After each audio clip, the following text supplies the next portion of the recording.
எப்போ ஃபுட் வந்து ஒரு கமாடிட்டியாக மாறிச்சோ அந்த இடத்துல தான் பிரச்சனை ஆரம்பிச்சு. ஃபுட் கம்பெனிஸ் எல்லாமே பார்த்தீங்கன்னா டாக்டர்ஸ்க்கு, சயின்டிஸ்ட்க்கு, பப்ளிக்கு கொடுக்கக்கூடிய கைட்லைன்ஸ் அண்ட் ப்ரோட்டோகால்ஸ் டிவைஸ் பண்ணுறவங்களையே லாபி பண்ண. ஹெல்த்தியான ஆயில்ங்கிறது எந்த ஆயில்? நல்ல ஃபேட்டாக இருக்கக்கூடிய சேச்சுரேட்டட் ஃபேட்ஸை டிமினைஸ் பண்ணி ரிஃபைன்ட் ஆயில்ஸ் தான் ரொம்ப நல்லதுன்னு சொல்ல வச்சாங்க. பட் அன்ஃபார்ச்சுனேட்லி ஹார்ட் டிசீஸ் குறையில அதிகமாயிட்டே இருந்தது, ஒபிசிட்டி அதிகமாயிட்டே இருக்கு. அப்படின்னா நம்மளோட நியூட்ரிஷனல் கைட்லைன்ஸ் டோட்டலி ராங். நம்மளோட டயட் எடுத்துட்டீங்கன்னா இட்லி, தோசை, பூரி, பொங்கல் எல்லாமே கார்போஹைட்ரேட்ஸ் தான். இப்போ நம்ம மக்கள் டயட்டிங் இருக்கணும்னா என்னதான் பண்ணணும்? பீட்சா, பர்கர் தான் அல்ட்ரா ப்ராசஸ்ட் ஃபுட்ஸ்னு கிடையாது. தினசரி சாப்பிடக்கூடிய இட்லி, தோசையே ஃபாஸ்ட் ஃபுட்ஸ் தான். இன்சுலின் ஸ்பைக் வந்து அதிகமாயிட்டே இருக்கு. hyperinsulinemia தான் மோஸ்ட் காமன் ஹார்மோனல் டிஸார்டர். இப்போ டயட்டிங்க்கு வெயிட் லாஸ்க்கு என்ன ரிலேஷன்? அது எப்படி ப்ராப்பரா பண்றது? 40 to 50 இயர்ஸா நம்மளோட லைஃப் ஸ்டைல்ல ஒரு பெரிய ஒரு சேஞ்ச் வந்துருச்சு. அதை நம்ம புரிஞ்சுக்கிட்டா மட்டும்தான் டயட்டிங் எடுக்கிறதுக்கு உண்டான சயின்ஸ் என்னங்கிறதே புரிஞ்சுக்க முடியும். கேலரிஸ் கட் டவுன் பண்ணிட்டு எக்ஸசைஸ் நல்லா பண்ணா வெயிட் லாஸ் ஆகுறதும் அப்படிங்கிறது ரொம்ப ரூடிமெண்ட்ரியான ஒரு சயின்ஸ். mRNA கோவிட் வேக்சின் போட்டவங்களுக்கு increased risk, particularly for younger generation. Heart attacks and strokes அதிகமாக வரதுக்கான ரீசன் கோவிட் வேக்சினேஷன் ஒன்று. Welcome to another episode of the Wellness Show by Dr. CSK. நான் டாக்டர் செந்தில் குமார், ஒரு plastic surgeon, Kriyas cosmetic surgery centre. இன்னைக்கு இந்த பாட்காஸ்ட்ல என்ன மாதிரி டிஸ்கஸ் பண்ண போறோம்னா, ஹெல்த்தியா எப்படி வெயிட் லாஸ் பண்றது. நிறைய பேர் டயட்டிங் இருக்கிறீங்க ஆனா வெயிட் குறைய மாட்டேங்குதுன்னு வருத்தப்படுறீங்க. அதுக்கு பின்னாடி என்ன சயின்ஸ் இருக்கு? அது மட்டும் இல்லாம முக்கியமா எங்கேஜ் இப்ப நிறைய பேருக்கு ஹார்ட் அட்டாக் வருது, வயசானவங்களுக்கு பாத்தீங்கன்னா எலும்பு முறிவு வந்து அதனால கஷ்டப்படுறாங்க. இதை எல்லாமே வந்து ஃபுட்னாலே கண்ட்ரோல் பண்ணிக்க முடியும். இதை பத்தி டீட்டெயில்டா நம்மளோட டிஸ்கஸ் பண்ணிக்கிறதுக்கு நம்மளோட அந்த பாட்காஸ்ட் வந்திருக்கிறாரு டாக்டர் தங்கதுரை. இவர் வந்து டாக்டர் கோல்ட் ஹெல்த் கேர்னு சொல்லிட்டு சென்டர் நடத்திட்டு இருக்கிறாரு. இவர் சென்டர்ல இது வரைக்கும் 5000 பேத்துக்கு மேல கொலஸ்ட்ரால், பிசிஓடி இந்த மாதிரி பல நோய்களுக்கு மருந்து இல்லாம உணவு பழக்க வழக்கங்கள் மூலமாவே ரிவர்ஸ் பண்ணி கொடுத்துட்டு இருக்கிறாரு. ஸோ இந்த பாட்காஸ்ட் ரொம்பவே இன்ட்ரெஸ்டிங்கா இருக்க போது. Without wasting any time, let's start. Hello sir, welcome to the wellness show by doctor CSK. இன்னைக்கு மெயினா நான் உங்களை இன்வைட் பண்றதுக்கு முக்கியமான காரணம் என்னன்னு பாத்தீங்கன்னா, டயட் பத்தி டிஸ்கஸ் பண்றதுக்கும் கூடவே இன்ட்ரெஸ்டிங்கான டாபிக், உங்களால டயபெட்டிஸை ரிவர்ஸ் பண்ண முடியும் நீங்க சொல்றீங்க, அதை பத்தி நம்ம டீப்பா டிஸ்கஸ் பண்ண போறோம். So welcome to the show once again, sir. Thanks for having me here in this podcast. Science பத்தி கண்டிப்பா பேசுவோம். More knowledge, better life. கண்டிப்பா. ரைட். சரிங்க சார், நம்ம டாபிக் போறதுக்கு முன்னாடி நம்ம ஆடியன்ஸ்க்கு உங்களை பத்தி தெரிஞ்சா பெட்டரா இருக்கும். ஸோ நீங்க எங்க ஆரம்பிச்சீங்க, என்ன படிச்சீங்க, இப்போ என்ன பண்ணிட்டு இருக்கிறீங்க, உங்களை பத்தி கொஞ்சம் சொல்லுங்க சார். ரைட். எல்லாரும் மாதிரியும் நான் வந்து யூஜி அண்ட் பிஜி முடிச்சுட்டு straight in to the clinical practice தான். ஸோ MBBS முடிச்சுட்டு MBBS and MS general surgery, okay, straight in to clinical practice தான் பண்ணிட்டு இருந்தோம். ஆல்மோஸ்ட் லைக் ஒரு 5-6 இயர்ஸ் இன்டூ கிளினிக்கல் ப்ராக்டிஸ் பண்ணிட்டு இருக்கும்போது நம்ம எல்லாருமே அஸ் அ சர்ஜன் உங்களுக்கு தெரியும், டயபெட்டிக் பேஷண்ட்ஸ் நிறைய பேர் சக்கரை வியாதினால அவங்களுக்கு வந்து காலில் புண்ணு ஏற்பட்டு சில சமயங்களில் காலே இழக்க வேண்டிய கட்டாயம் வரும் நிறைய பேருக்கு. அந்த டைமில் நாங்கள் என்ன செய்வோம்னா, எதுனாச்சும் உங்களுக்கு வந்து இன்சுலின் டோஸை, சுகர் அதிகமாகுதுன்னா ஃபிசிஷியன் தான் கூப்பிடுவோம். ஓகேங்களா, அவங்க என்ன இன்ஸ்ட்ரக்ஷன் சொல்கிறாங்களோ அதை நாங்கள் ஃபாலோ பண்ணுவோம். நம்மளோட வேலை ஆஸ் அ சர்ஜன் அந்த டைமில் இன்டர்வெயின் பண்ணி அந்த பேஷண்ட்டை எமர்ஜென்சி சுச்சுவேஷன் வந்து வெளியில் கொண்டு வரது தான். இப்போ செப்டிசீமியா போகாமல் தடுக்கிறது, சம்திங் லைக் 2 amputations, இல்லை வந்து உங்களுக்கு வந்து நெக்ரோட்டிஸ் இன் ஃபேஷியட்டிஸ் இருக்குன்னா ஃபேஷியாடமி பண்ணுறது, or else like even it can go into like surgery மாதிரி பண்ணி சுகர் பேஷண்ட் சர்ஜரி மாதிரி பண்ணி அவங்க சரி பண்றோம். ஆமாம், உலகத்தில் இருக்க எல்லா டயபெட்டிக் பேஷண்ட்ஸும் ஊன்னால சஃபர் ஆகாமல் இருந்தால் எப்படி இருக்கும் யோசிச்சு பாருங்க. இந்த உலகத்தை நம்ம வந்து புண்ணுனால வந்துருச்சுன்னா அவங்களுக்கு மட்டும் இல்லை, ஃபேமிலி மெம்பர்ஸ்க்கு ரொம்ப சிரமமான ஒரு விஷயம். அதுவும் இல்லாமல் அவங்களோட செல்ஃப் கான்ஃபிடென்ஸை ஃபுல்லாகவே போயிடும். அதனால் வந்து ஒரு டயபெட்டிக் பேஷண்ட்டை ஓன் கேர் நம்ம மேனேஜ்மெண்ட்லாம் பண்ணுறோம். அதை தாண்டி பேஷண்ட்டோட வெல்ஃபேர், அவங்களோட லைஃப்பில் வந்து ஒரு பெரிய இம்பேக்ட் க்ரியேட் பண்ண முடியுதா அப்படின்னு பார்த்தீங்கன்னா, என்னை பொறுத்த வரைக்கும் அந்த டைமில் மேபி ஒரு 10 இயர்ஸ்க்கு முன்னாடி கண்டிப்பாக இல்லைன்னு தான் நான் நினச்சேன். பட் ரிசர்ச் ஸ்டடீஸ்லாம் அந்த டைமில் நான் ஃபுல்லாகவே பார்த்துட்டு இருந்தேன் ஒரு period of years. Diabetic reversal அப்படிங்கிற ஒரு பேர் வந்து அப்போ ரொம்ப பாப்புலராக இருந்தது. ரொம்ப பிகினிங் ஸ்டேஜ் ஆக்சுவலாக சொல்ல போனால். சரி, நம்ம பேஷண்ட்ஸ்லாம் இங்கே நிறைய பேர் இருக்காங்க, நிறைய பேர் ட்ரீட் பண்ணிகிட்டு இருக்கோம். ஏன் இவங்களுக்கு வந்து இந்த மாதிரியான ஒரு சம் ஜென்ரல் பிரின்சிபல்ஸ் வந்து நம்ம வந்து அவங்களோட டயட் அண்ட் லைஃப் ஸ்டைலில் கொண்டு வரது மூலிமா அவங்களுக்கு சரியாகுமா இல்லையான்னு நம்ம ஃபஸ்ட்டு ட்ரை பண்ணி பார்க்கலாமே அப்படின்னு தான் நான் ட்ரை பண்ணேன். ஆனால் ஒன் ஃபைன் டே என்னாச்சுன்னா, ஒரு பேஷண்ட்டு ஒரு 2 நாளைக்கு அப்புறம் வந்து ஒரு சர்ஜரிக்கு நாங்கள் வந்து போஸ்ட் பண்ணியிருந்தோம், டயபெட்டிக் பேஷண்ட்ஸ் ஆக்சுவலாக. ஆனால் இந்த 2 நாளைக்கு முன்னாடி ஒரு லாஸ்ட் ஒரு 3-4 டேஸ் நாங்கள் பார்த்தீங்கன்னா அவங்களுக்கு general food and life style management எல்லாம் சொல்லி கொடுத்து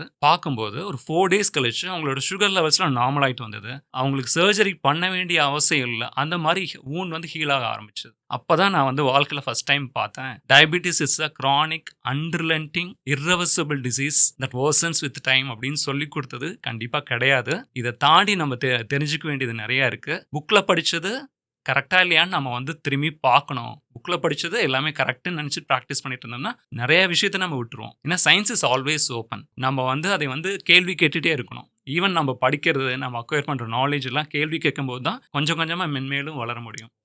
அதுதான் என்னோட தாட்ஸாக இருந்தது அந்த டைமில். அதுக்கப்புறம் இன்டென்சிவாக ஒரு 3-4 இயர்ஸ் ரிசர்ச் பண்ணி இந்த மீன் வயல் அந்த பேஷண்ட்டுக்கு என்ன ஆச்சுன்னா, இன்சுலின் போட்டுட்டு இருந்த பேஷண்ட் இன்சுலின்லேருந்து வெளியே வர வச்சோம். மாத்திரையும் ஃபுல்லாகவே கட் பண்ண வச்சு அந்த பேஷண்ட்டோட அட்டண்டன்ஸ் என்னை வெளியே பார்த்து, சார் இது மாதிரி எங்கேயுமே யாருமே நடந்ததில்லை, நீங்கள் வந்து தயவு செய்து நீங்கள் வந்து பேஷண்ட்ஸ்க்கு இது மாதிரி நீங்கள் ட்ரீட்மெண்ட் பண்ணணும் அப்படின்னு எனக்கு கேட்டுட்டாரு. அதுதான் என்னோட first moment.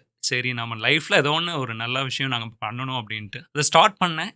Fortunately with God's grace, we have reversed thousands of diabetic patients. Okay.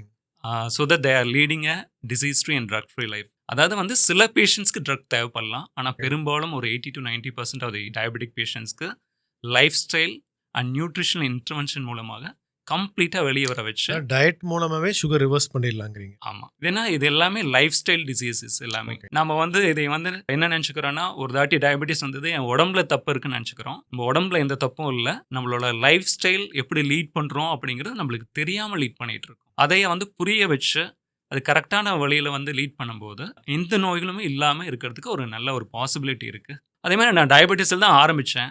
But over a period of time வந்து நான் வந்து ஐ எம் கம்பல் டு எல்லா டிசீஸும் பார்க்க வேண்டிய ஒரு நிர்பந்தத்தில் வந்தது. இப்போ யூஸ்வலாக பார்த்தீங்கன்னா hypertension, BP, high BP இருக்க பேஷண்ட்ஸ்க்கு அவங்களுக்கும் சரி பண்ண ஆரம்பித்தோம். அந்த இன்டெப்த் சயின்ஸில் என்ன இப்போ ஒரு பெரிய ஒரு பிரச்சனைனா, கிளினிக்கல் ப்ராக்டிஸ் நம்ம வந்து புக்கில் அண்ட் கைட்லைன்ஸ் அண்ட் ப்ரோட்டோகால்ஸ் வச்சு நம்ம ஃபாலோ பண்ணுறோம். ஆனால் அதுக்கு உண்டான ரிசர்ச்சஸ் எல்லாமே பார்த்தீங்கன்னா 20 to 30 years ஓல்டு. நம்ம வந்து ப்ராக்டிஸ் பண்ணிட்டு இருக்கிறது 20 to 30 years சயின்ஸ், அதாவது முன்னாடி இருக்க சயின்ஸ் வச்சு ப்ராக்டிஸ் பண்ணிட்டு இருக்கோம். இப்போ ரீசெண்ட் ரிசர்ச்சஸ் தான் நம்ம எடுக்கிறது இல்லை. It is not been translated into clinical practice. அப்போ வந்து ரீசெண்ட் ரிசர்ச்சஸை எப்படி கிளினிக்கல் ப்ராக்டிஸில் சீக்கிரமாக கொண்டு வரது, அதுதான் என்னோட பெரிய ஒரு வேலையாக இருந்தது. அது நம்ம பண்ணுறப்ப கண்டிப்பாக ஈவன் வந்து பிபி பேஷண்ட்ஸ் நம்ம ரிவர்ஸ் பண்ண ஆரம்பித்தோம். அதுக்கப்புறம் பார்த்தீங்கன்னா பிசிஓஎஸில் சஃபர் ஆகிட்டு இருக்கேன், நிறைய பேஷண்ட்ஸ் ரிவர்ஸ் பண்ணோம். அதே மாதிரி உடல் பருமன் இருக்கவங்களும் ஈஸியாக ரிவர்ஸ் பண்ணிட்டு வந்தோம். இது மாதிரி most of the metabolic conditions எல்லாமே வந்து ரிவர்ஸ் பண்ணக்கூடியது தான் அப்படிங்கிறத நான் ஓவர் பீரியட் ஆஃப் டைமில் நானே லேர்ன் பண்ணிக்கிட்டது. சரிங்க சார். இப்போ நீங்கள் ஒரு ஜென்ரல் சர்ஜனாக இருந்திருக்கிறீங்க, நிறைய ப்ராக்டிஸ் பண்ணிட்டு சர்ஜரி எல்லாம் பண்ணிட்டு இருந்தீங்க. அதுவும் நான் கேள்விப்பட்டது நீங்கள் வந்து இந்த ஹெர்னியா சர்ஜரிக்கு வந்து இன்னோவேட்டிவ் ஒரு டெக்னிக் பண்ணி அவார்டு கூட வாங்கியிருக்கிறீங்க. ஸோ இப்போ என்ன சர்ஜரிஸ் நீங்கள் கண்டினியூ பண்ணிட்டு இருக்கிறீங்களா, இல்லை உங்கள் ட்ரீட்மெண்ட் அப்ரோச்சே மாற்றிட்டீங்களா? எல்லா சர்ஜன்ஸ்க்கு இருக்கக்கூடிய ஃபர்ஸ்ட் லவ் அவங்களோட சர்ஜிக்கல் நைஃப் தான். கண்டிப்பாக. பட் வந்து என்னோட வாழ்க்கையில் நான் பேஷண்ட்ஸ்க்கு, நம்மளோட பாப்புலேஷனுக்கு, நம்மளோட மக்களுக்கு ஒரு பெரிய இம்பேக்ட் கிரியேட் பண்ணணும்னு நான் நினைக்கிறேன். அன்ஃபார்ச்சுனேட்லி இந்த ஒரு சயின்ஸ் இதை லீட் பண்ணுறதுக்கு ஒரு 10 வருஷம் முன்னாடி ரொம்ப பேர் அந்த அளவுக்கு அதிகமாக இல்லை. நான் சர்ஜரி பண்ணலைன்னா 1000 சர்ஜன்ஸ் என்னோட நல்லா அழகாக சர்ஜரி பண்ணுவாங்க. பட் அகெயின் இந்த ஒரு ஃபீல்டு இன்னும் நம்ம வந்து லீட் பண்ணி கொண்டு போகணும். அந்த diabetic patients, hypertensive patients, metabolic டிஸார்டர்ஸில் வந்து பாதிக்கப்பட்டிருந்தவங்களே எல்லாருமே வந்து ரிவர்ஸ் பண்ணுங்கிறது என்னோட ஒரு தாட்டாக இருந்தது. அதனால் லாஸ்ட் ஒரு 5 இயர்ஸாக நான் சர்ஜிக்கல் ப்ராக்டிஸ் விட்டுட்டு ஃபுல் டைம் இன்டூ மெட்டபாலிக் ரிவர்ஸில் தான் நாங்கள் பார்த்துட்ருக்கோம். Very good initiative sir. Sir, அடுத்தது ஒரு காமனான விஷயம் என்னென்னு பார்த்தீங்கன்னா, நிறைய பேர் நான் டயட்டிங் இருக்கிறேன், ரெகுலராக ஃபாலோ பண்ணுறேன், பட் எனக்கு வெயிட் லாஸ் ஆக மாட்டேங்குது, நான் என்ன பண்ணுறதுன்னு சொல்லிட்டு ஒரு கொஸ்டின் இருக்குதுங்க. ஸோ இந்த டயட்டிங்கு வெயிட் லாஸுக்கு என்ன ரிலேஷன், அது எப்படி ப்ராப்பராக பண்ணுறது, உங்களோட கைட்லைன்ஸ் என்னங்க? இப்போ என்னென்னா, நம்ம உடம்பு வந்து ஒரு சிம்பிளான ஒரு மிஷின் நம்ம வந்து நினச்சிக்க முடியவே முடியாது. It's a complex machine. Rocket சயின்ஸோட பெருசுன்னு தான் நான் சொல்லுவேன் ஆக்சுவலாக சொல்லப்போனால். ஆனால் நாம் பார்க்குற ஒவ்வொருத்தரும், நம்மளோட ஃப்ரெண்ட்ஸு இல்லை ஃபேமிலி மெம்பர்ஸ் யாராச்சும் என்ன சொல்லுவாங்கன்னா, இந்த டயட் இருங்க, அது பண்ணுங்க சரியாயிரும், இந்த யோகா பண்ணுங்க சரியாயிரும், அது மாதிரிலாம் நிறைய சொல்லிகிட்டு இருக்காங்க. அந்த ஒரு சயின்ஸ் வந்து கம்ப்ளீட்டாக தெரிஞ்சால் மட்டும்தான் நம்ம வந்து இதுக்கு வந்து சஸ்டைன்டாக ஃபாலோ பண்ண முடியும். ஏன்னா நம்ம டயட் இருக்கோன்னா நம்மளுக்கு அதுக்கு பின்னாடி இருக்க அந்த அறிவியல் தெரியணும். அந்த சயின்ஸ் தெரிஞ்சால் மட்டும்தான் நீங்கள் என்ன பண்ணுறீங்கன்னு உங்களுக்கே வந்து ஒரு செல்ஃப் அவேர்னஸ் இருக்கும். இல்லைன்னா எல்லாரும் பண்ணுறாங்க அப்படின்னு சொல்லிட்டு நாமும் பண்ணுவோம். பட் அதில் நிறைய பிட்ஃபால்ஸ் இருக்குது. நான் ஒவ்வொன்றா பார்க்கலாம் ஃபஸ்ட்டு என்னன்ட்டு.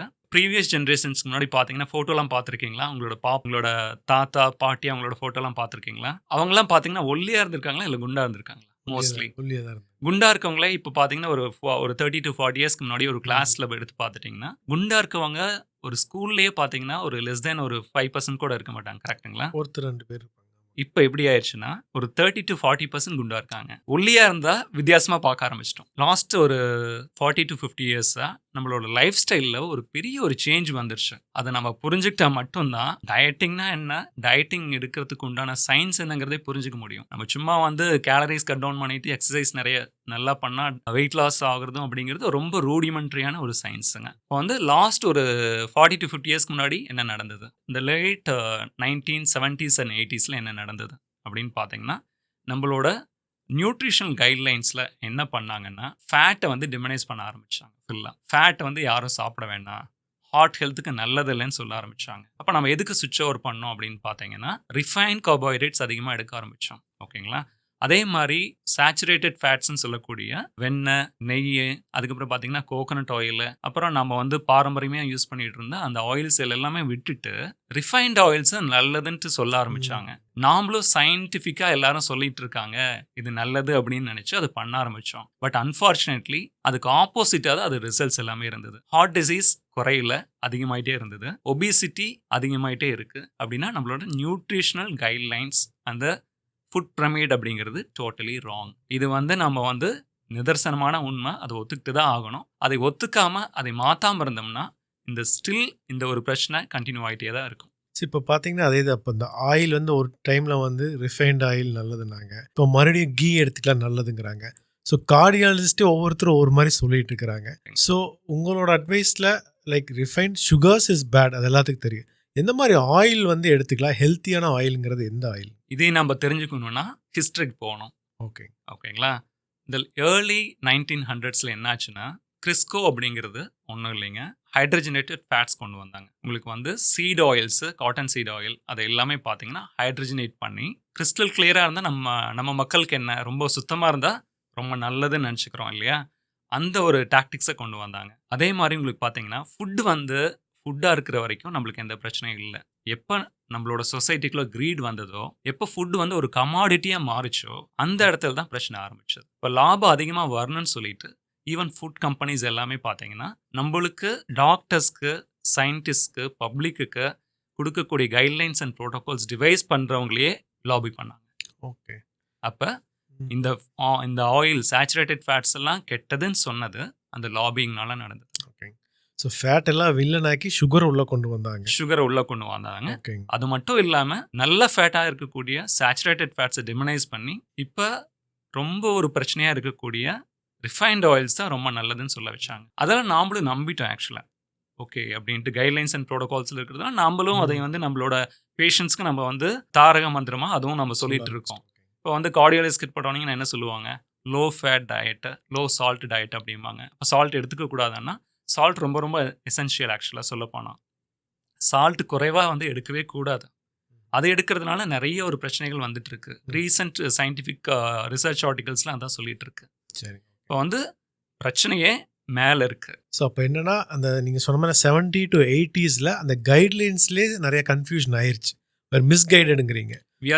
We are clearly misguided. Our generation is clearly misguided. ஃபேட்டாக இருக்கட்டும், சுகர்ஸாக இருக்கட்டும், மிஸ்கைட் ஆகிட்டோம். ஓகே. மிஸ்கைட் ஆகிறதுனால தான் இந்த ஒரு டைமில் இவ்வளோ க்ரானிக் டிசீசஸ்னால நம்மளோட ப்ரீவியஸ் ஜென்ரேஷனும் நம்ம ஜென்ரேஷனும் அடுத்த ஜென்ரேஷனும் சஃபர் ஆகிட்டு இருக்கு. இதுலேருந்து முற்றுப்புள்ளி வைக்கணும்னா இந்த கைட்லைன்ஸ் அண்ட் ப்ரோட்டோகால்ஸ் மாறணும். அதுக்கு முன்னாடி நம்மளுக்குள்ள ஒரு செல்ஃப் அவேர்னஸ் கண்டிப்பாக வரணும். தமிழ்நாட்டை பொறுத்த வரைக்கும் பாரம்பரிய உணவுகள் நிறைய இருக்குங்க. இதை பற்றி நிறைய ஸ்டடீஸ் பெருசாக இல்லை. ஸோ இப்போ நம்ம தமிழ்நாட்டில் இருக்கிறவங்க ஒரு டயட் ஃபாலோ பண்ணணும்னா நம்ம ரெகுலராக எடுத்துக்கூடிய ஃபுட்ஸை வச்சு உங்களோட அட்வைஸ் என்னவா இருக்கும்? என்னென்ன எடுத்துக்கலாம், என்னென்ன எடுத்துக்கூடாது, எந்த மாதிரி ஃபாலோ பண்ணணும்? இந்த ஒரு விஷயத்தை பற்றி தெரிஞ்சுக்க முன்னாடி நம்ம சயின்ஸ் கொஞ்சம் பார்த்துடலாம். இப்போ வந்து உங்களுக்கு உடல் பருமன் ஏன் வருதுன்னு ஃபஸ்ட்டு தெரியணும்ல. இந்த ஃபுட் ஏன் எடுக்கிறேன்னு நான் ஒரு ஆன்சர் கொடுக்கலாம், இந்த ஃபுட் எடுத்துக்கோங்க அப்படின்ட்டு. அதை நீங்கள் அப்படியே ஃபுல்லாக ஃபாலோ பண்ண மாட்டீங்க. அதுக்கு பின்னாடி இருக்க சயின்ஸ் என்னன்னு நீங்கள் தெரிஞ்சுக்கிட்டிங்கன்னா நீங்கள் கண்டிப்பாக அந்த ஃபுட்டை விட மாட்டீங்க. அதனால் அந்த ஒரு சயின்ஸை, அதுக்கு பின்னாடி இருக்கக்கூடிய அறிவியலும் நம்ம வந்து தெரிஞ்சுக்கிறது ரொம்ப ரொம்ப முக்கியம். அதையும் நம்ம பார்த்துடலாம். உடல் பருமன் ஏன் வருதுன்னா, நம்ம முன்னாடியே சொல்லிட்டு இருந்த மாதிரி லாஸ்ட் ஒரு 50 to 60 வருஷமாக நம்ம ஒரே ஒரு ஃபார்முலா தான் ஃபாலோ பண்ணிட்டு இருக்கோம். என்ன ஃபார்முலான்னு? கேலரி கவுண்டிங் அதுதான் ஃபாலோ பண்ணிருக்கோம். இப்போ கேலரிஸ் அதிகமாக சாப்பிட்றோன்னா உடல் பருமன் வரும். எக்ஸசைஸ் பண்ணலைன்னா உடல் பருமன் வரும்.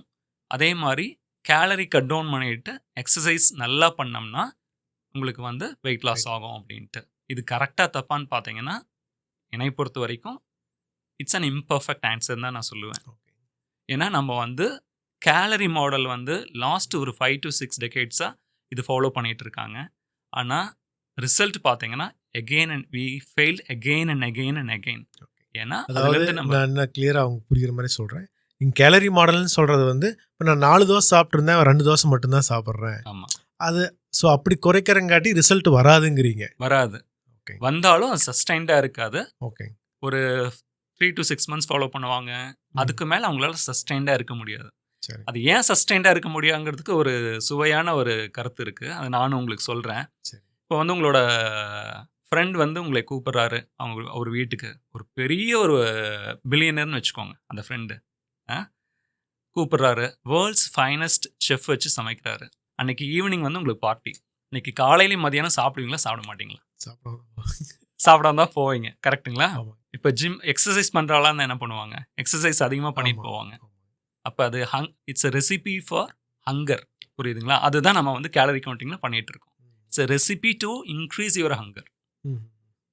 பசியை வந்து நம்ம வந்து அடக்கி வைக்கிறோம். ஓகே. இப்போ பசி வந்ததுன்னா என்ன ஆகுங்க? 10ம் பறந்து போகும்னு சொல்லுவோம். அதனால தான் அந்த கேலரி மாடல் ஃபெயில் ஆகிட்டு இருக்கு. ஓகே. இப்போ வந்து என்னென்னா ரொம்ப சிம்பிளாக சொல்ல போனால் உங்களுக்கு எக்ஸசைஸ் அதிகமாக பண்ணுறீங்க, சாப்பிட்றதில்ல. அப்படிங்கிறப்ப உங்களுக்கு வந்து இன்வாலண்டரியாக நீங்கள் வந்து வாலண்டரியாக கண்ட்ரோல் பண்ண முடியாது உங்களோட ஹங்கரை. கரெக்டுங்களா? அதை வந்து வாலண்டரியாக கண்ட்ரோல் பண்ணி வைக்கிறீங்க. அப்படி பண்ண வேண்டாம்னு நான் சொல்கிறேன். ஓகே. நீங்கள் வந்து உடலை வருத்தி நீங்கள் வந்து வெயிட் லாஸ் பண்ண வேண்டாம்.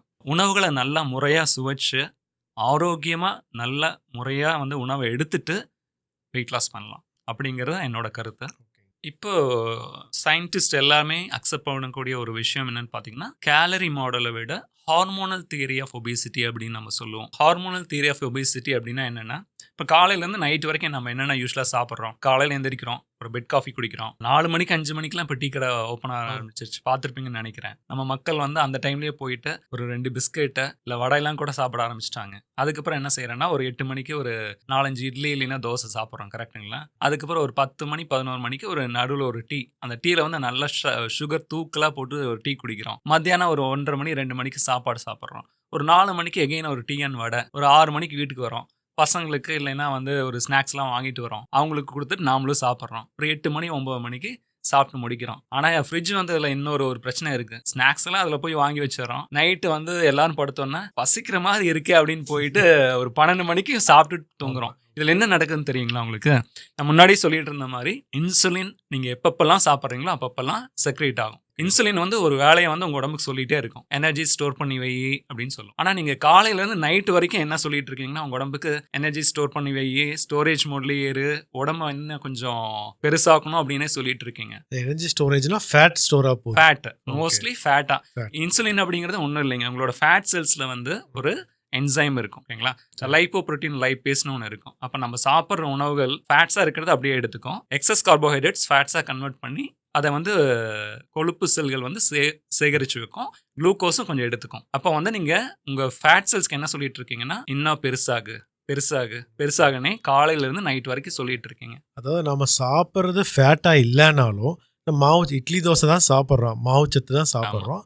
பட் அதை வந்து இன்சுலின் வந்து ஃபேட்டாக ஸ்டோர் பண்ணி வச்சுக்குது. ஆமாம். மெயினாக பார்த்துட்டிங்கன்னா துரித உணவுகள், மெயினாக அல்ட்ரா ப்ராசஸ்டு ஃபுட்ஸ். அதாவது நம்ம இட்லி தோசையே அல்ட்ரா ப்ராசஸ்ட் ஃபுட்ஸ் தான். நீங்கள் வந்து பீட்சா பர்கர் தான் அல்ட்ரா ப்ராசஸ்ட் ஃபுட்ஸ்ன்னு கிடையாது. தினசரி சாப்பிடக்கூடிய இட்லி தோசையே ஃபாஸ்ட் ஃபுட்ஸ் தான். அது நம்மளுக்கு யாருக்கும் தெரியறது இல்லை. அதை நம்ம இவ்வளோ தூரம் நல்லா சுவைச்சு சாப்பிட்டுட்டு இருக்கிறோம். ஆனால் அதில் வரக்கூடிய இம்பேக்ட் நம்மளுக்கு தெரியல. இப்போ நம்ம அந்த துரித உணவுகள் நான் சொல்லக்கூடிய இந்த இட்லி தோசை ஃபாஸ்ட் ஃபுட்ஸ் தான். இந்த இட்லி தோசையெல்லாம் ஃபுல்லாக பார்த்தீங்கன்னா ரிஃபைன்டு கார்போஹைட்ரேட்ஸ். ஓகேங்களா?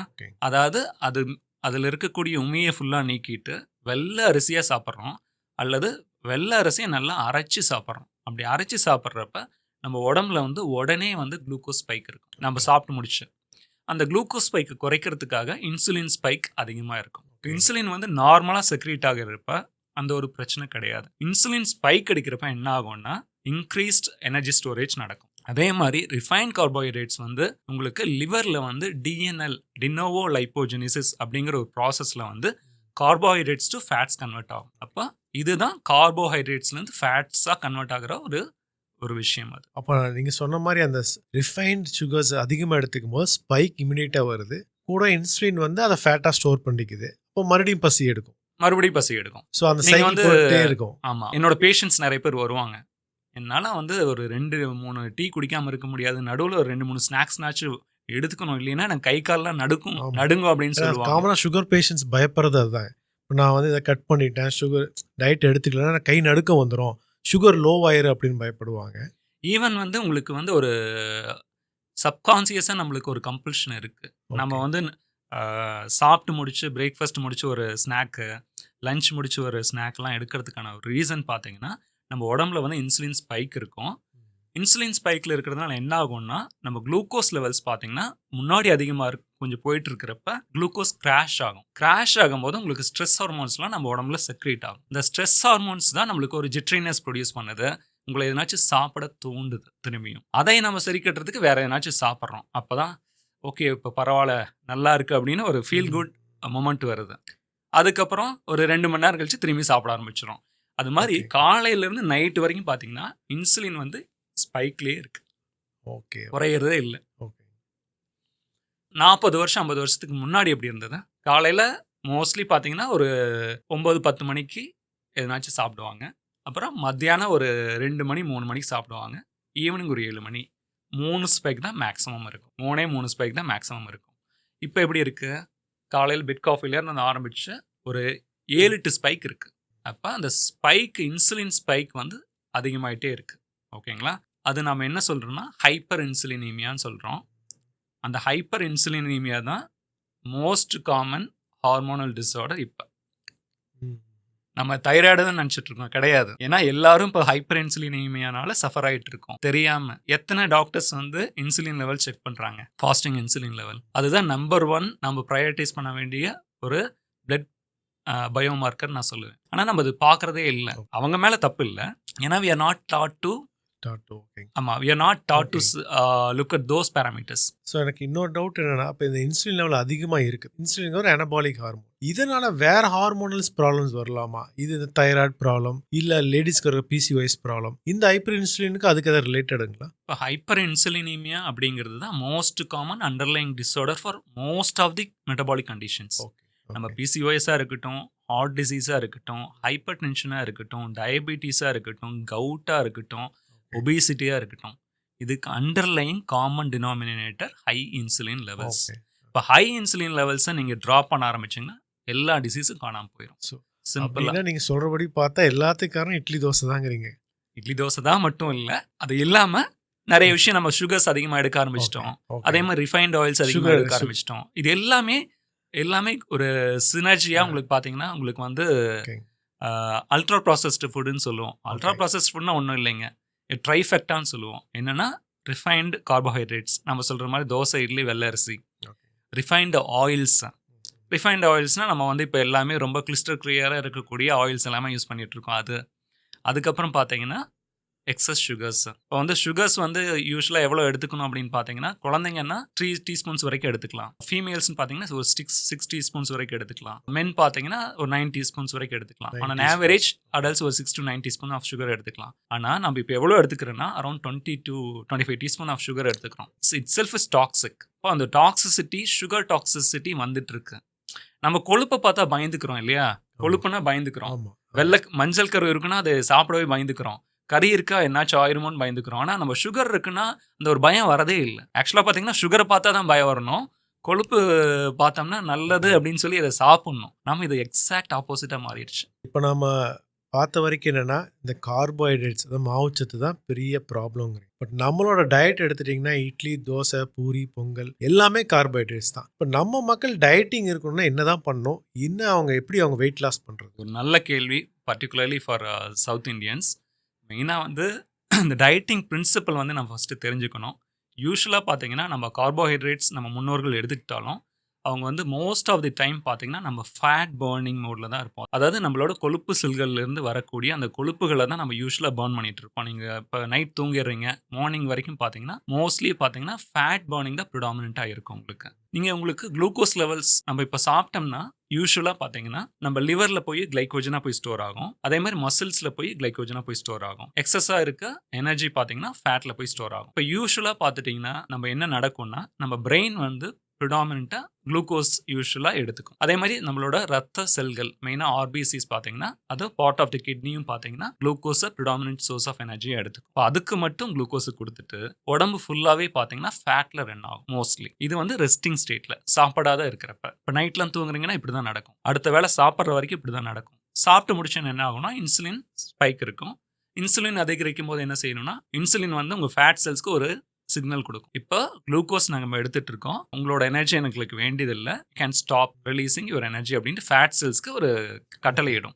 ஃபேட் பர்ன் ஸ்டாப் ஆயிரும், fat sugar burning use stop. ஆகும். ஃபேட் பர்னிங் ஸ்டாப் ஆயிரும். சரி சரி. இப்போ சுகர் வந்து பர்ன் பண்ண ஆரம்பிப்போம், கார்போஹைட்ரேட் பர்ன் பண்ண ஆரம்பிப்போம். இதுவே நம்ம வந்து ஒரு ரிஃபைன்டு கார்போஹைட்ரேட் இல்லாமல் காம்ப்ளெக்ஸ் கார்போஹைட்ரேட்ஸ். காம்ப்ளெக்ஸ்னால் ஒன்றும் இல்லைங்க, ஃபைபர் வந்து எந்தெந்த கார்போஹைட்ரேட்டில் ஃபைபர் இருக்கோ அதெல்லாம் காம்ப்ளெக்ஸ் கார்போஹைட்ரேட்ஸ். காம்ப்ளெக்ஸ் கார்போஹைட்ரேட்ஸ்னால் ஸ்லோ கார்ப்ஸ்ன்னு சொல்லலாம். தவிடு இருக்கு இல்லைங்க, தவிடு வந்து கொஞ்ச நாச்சும் அந்த உணவில் இருக்கணும். ஈஸியாக சொல்ல போனால் நம்ம ஃபைபர்ஸ்ன்னு சொல்லக்கூடிய அந்த தவிடு சிங்கிள் பாலிஷ் பண்ணால் இருக்கும், டபுள் பாலிஷ் பண்ணால் போயிடும். அது மாதிரி உங்களுக்கு unpolished or semi polished grains நம்ம எடுத்துக்கிறப்ப அதுதான் நம்ம வந்து காம்ப்ளெக்ஸ் கார்பன்ஸ்னு சொல்கிறோம். சாப்பிட்றப்ப நம்ம வந்து கார்போஹைட்ரேட் பர்னிங்கில் இருப்போம். மேபி ஃபார் 2 to 3 hours பார்த்தீங்கன்னா கார்போஹைட்ரேட் பர்னிங் மோடில் இருப்போம். அதுக்கப்புறம் ஃபேட் பர்னிங்க்கு வந்துடும். யூஸ்வலாக நடக்கிறது. ஆனால் நம்ம இப்போது என்ன பண்ணிட்டு இருக்கோம்னா இப்போ வந்து பிரேக்ஃபாஸ்ட் முடிச்சு திரும்பி வந்து நடுவில் வந்து ஸ்நாக்ஸ் எடுக்கிறோம். அப்போ திரும்பி கார்போஹைட்ரேட் மார்னிங் மோடில் போகிறீங்க. உங்கள் இன்சுலினுக்கு வந்து ஸ்பைக் இருக்கும். இன்சுலின் வந்து திரும்பி என்ன சொல்லுன்னா பர்ன் ஃபேட்ஸ் அப்படின்னு சொல்லாது, ஸ்டோர் ஃபேட்ஸ்ன்னு சொல்லுவோம். அதாவது வந்து உங்களோட கொழுப்பு செல்கள்லேருந்து அந்த கொழுப்புகள் வெளியில் வராது. நம்ம கண்டினியூஸா சாப்பிட்டுட்டு ஒன்றும் இல்லைங்க, ஃபேட் பர்ன் ஆகாது, அப்படியே தான் இருக்கும். சுகர் மட்டும் பர்ன் ஆகிட்டு இருக்கும். உங்கள் பாடிக்கு நீங்கள் சிக்னல் கொடுத்துட்டே இருக்கீங்க. என்ன கொடுத்துட்டு இருக்கீங்க? கொழுப்பு அதிகப்படுத்துங்க அப்படின்னு உங்கள் பாடிக்கு சிக்னல் கொடுத்துட்டு இருக்கீங்க. ஆனால் நாம நினைக்கிறது என்ன, நம்ம ஸ்லிம் அண்ட் ஃபிட்டாக இருக்கணும்னு நாம நினைக்கிறோம். ஆனால் நீங்கள் கொடுக்குற சிக்னல் தப்பாக இருக்கு. அப்போ அந்த ஃப்ரீக்வன்சி ஆஃப் ஈட்டிங் நம்ம குறைக்கணும். ஓகே, நீங்கள் 3 வேளை நல்லா சாப்பிடுங்க, நல்லா நியூட்ரிஷியஸான ஃபுட்டு சாப்பிடுங்க. ஆனால் ஒரு 7-8 டைமாக ஸ்ப்ளிட் பண்ணி நடுவில் ஸ்நாக் அது சாப்பிட்டீங்கன்னா கண்டிப்பாக ஒரு பிரச்சனை தான். ஓகே.